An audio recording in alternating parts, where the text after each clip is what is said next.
Hey folks, of all the sweet gear I've presented on this channel over the years, nothing's gotten more attention and delivers more questions than the Zeiss OTUS lenses. This is the 85, it's optically the best and just completely uncompromising in terms of image quality. But it comes at a high price that puts it out of the reach of most people. Today I want to introduce you to a lens, another Zeiss one actually, that I think is damn near the same quality and less than half the price. It's the 135 APO f2 lens.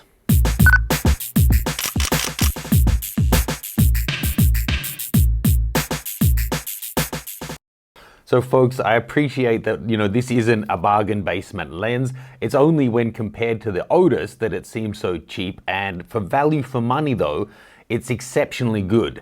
This is going to be just a comparison to show you what kind of results you can get with this and how close it is in terms of image quality to the 85mm OTUS for about 40% of the price. And because obviously 135 and 85 are quite different focal lengths, I'm also going to throw into the mix the Nikon 70-200 f2.8, their latest generation one, at 135mm, so you can compare that as well. This is no sucker of a lens itself. This is a couple of $1,000s and supremely high quality. And it's going to be the only autofocus one in the entire lineup. So first off, let's take a look at the 135 up close and run through some of its specs. So this guy, as I said, is an f2 maximum aperture. It stops down all the way to f22. The one I'm using here is a Nikon F mount, so it still has the aperture ring there on the bottom. You can use it on Nikon FX and DX bodies. And of course, you can also use it via adapter onto any of your mirrorless cameras. And with the focus peaking, it makes focusing with these so much easier. This one has a minimum focusing distance of 80 centimeters, which is surprisingly close for such a long lens, which gives it a maximum reproduction ratio of 1:4. Not too complex a design, 11 elements in 8 groups, and it's got 9 rounded aperture blades for a really nice soft smooth bokeh. 77mm front filter thread size. It's fairly long, fairly heavy, and it does extend, as you can see here, as you're focusing it because of that close focusing capabilities. This one weighs in at 920 grams, so it is by far the lightest out of these three, but by no means a lightweight. Now this is old school manufacturing, folks. We're talking about quality optics here, but none of the new modern technology. I mean, it's got all of the coatings and all of that kind of thing for optical technology, but whilst it has the terminals, you will be able to get, shooting information and focus confirmation on Nikon. It has no VR, no stabilization at all, and it's full manual focus. No options for an autofocus version on this guy. Just to compare that to the OTUS, you'll notice when the 135 is focused at its closest distance, it's significantly longer, but when it's focused further away, it's actually slightly shorter than the OTUS. The OTUS is 86mm front filter. It's the same. It's got 11 elements in 9 groups, 9 blade rounded aperture, but this stops down all the way to f1.4, and it's an 85mm, not a 135mm. And this one is $4,500 US, based on almost universal reviews that I've seen and my own testing. Optically, there's no other lens that touches this. And when I say that, I mean like a Hasselblad, all of those ones out there.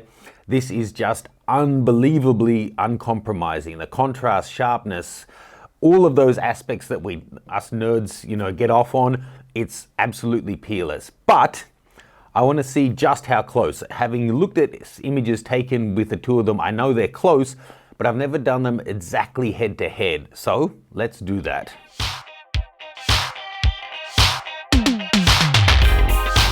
I took Irene out for the morning to take a bunch of different shots with these lenses, most of it in shaded cover, comparing all three of them side by side.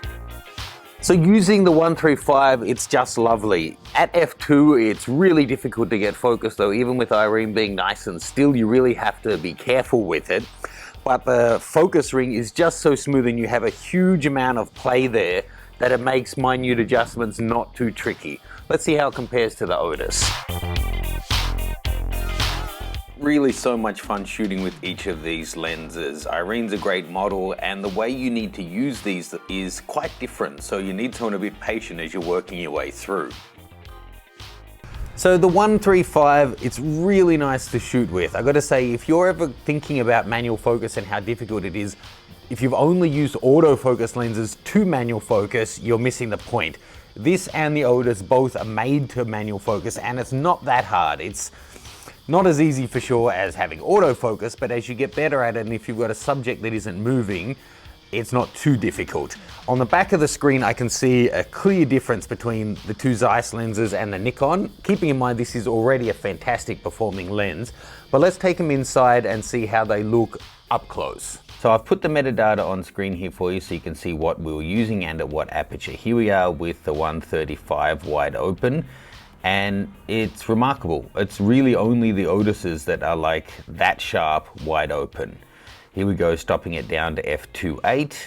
Even more, detail in her face. The soft background is still really soft, but maybe not quite as soft as it was at f2. And here we go, just a side angle as well to show that fall off from the front eye to the back. Now, taking a look at the OTUS, the shot's a bit wider, obviously, but that's the comparable image at f2.